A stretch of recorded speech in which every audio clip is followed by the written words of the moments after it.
Welcome to the eCommerce Badassery Podcast, the place for scrappy entrepreneurs who want to learn actionable steps and strategies to grow the traffic, sales, and profit in your e-commerce business. I'm your host, Jessica Totillo-Coster, a 20-year retail veteran and former brick-and-mortar boutique owner who spent 3 years as the only employee of a 7-figure online store. That shit was crazy.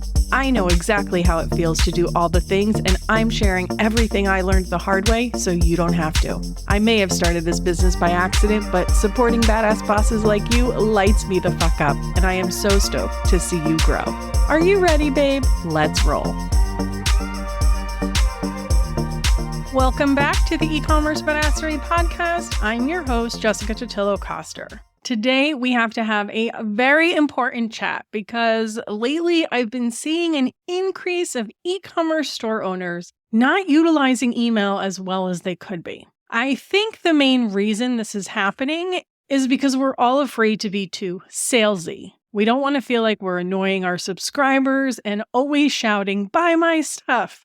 I'm a firm believer in non-salesy emails. I even have a podcast episode with 9 non-salesy email ideas. It's episode 31 if you want to take a listen. These can be super powerful. And in fact, at my previous day job, one of the highest revenue generating emails I ever sent, other than sale emails, of course, was a blog post email. And I've repeatedly said that not every email has to be about the hard sell. And sometimes it's just about being top of mind. Those things are all still true. And that's why being consistent with email is so important. If you don't email, your people will forget about you. And the more you show up in their inbox, when they're finally ready to buy, you're going to be the first person they think of. But it would seem that in the attempt to create a connection and conversation with your subscribers, trying not to be too salesy, the pendulum has swung way too far in the opposite direction.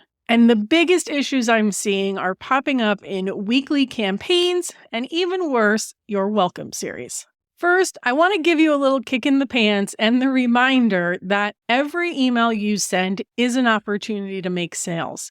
But the mere act of sending an email isn't always enough. You still have to ask for the sale. Going back to that blog post email I sent, interestingly, the email itself didn't have any products in it, but the blog post I sent them to was crafted around specific products. So that's what ended up doing the selling for me. In any non-salesy email, you still want to try and connect it back to your product whenever possible.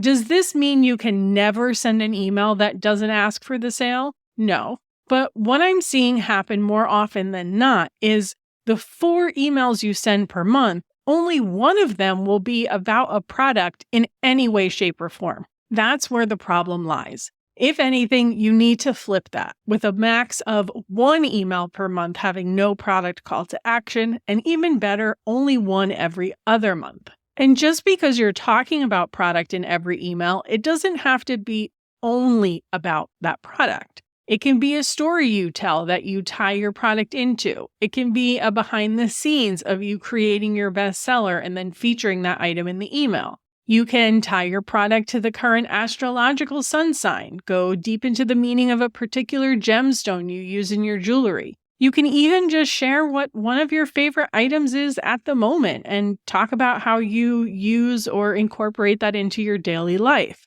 You can provide a value-first email with your product being the secondary focus. Over the next few weeks, and especially moving into the busiest shopping season of the year, please make sure you're being intentional about the content you're sending and don't forget to sell your product. Like I said, I'm also seeing a lot of fluff in your welcome series. While it's important to connect with your subscribers and you want to tell them a bit about you, your story, and your business, you can't let that information overshadow the amazing products that you sell and the reason why they need to buy it now. Essentially, I'm seeing a lot of text-heavy emails with the call to action buried toward the bottom and barely visible. The truth is, a lot of your subscribers, especially those who sign up through a pop-up form for a discount, are already likely to buy. Instead of bogging them down with a bunch of information they only sort of care about, let's turn them into customers as quickly as possible. The first email in your series should be 99% focused on delivering their discount and pointing them back to your website to shop. Save the in-depth introduction to you and your brand for the second email in the series. Now, of course, there is no one-size-fits-all welcome series. How much brand information versus buy information is needed is going to depend on a few different factors. For example, where did these subscribers come from?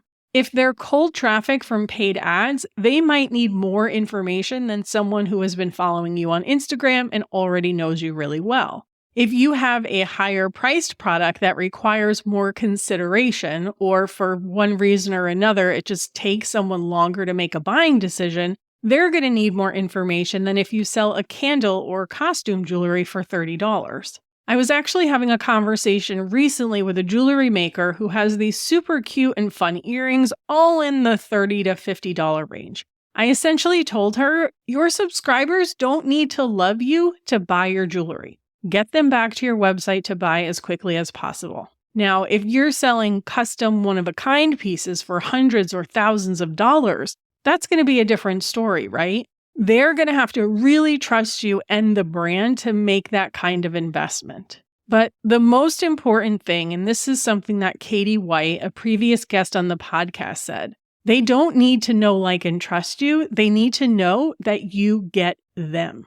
And look, it's not to say that the know, like, trust factor isn't a thing. It definitely is. But we're getting so bogged down in our brand story that we're forgetting that we need to make our customer the hero of our story, not ourselves. At the end of the day, you are selling a physical product, not yourself. And you need to make sure that you keep your product front and center 99% of the time. I want you to connect with and create a relationship with your email subscribers, social followers, customers, etc.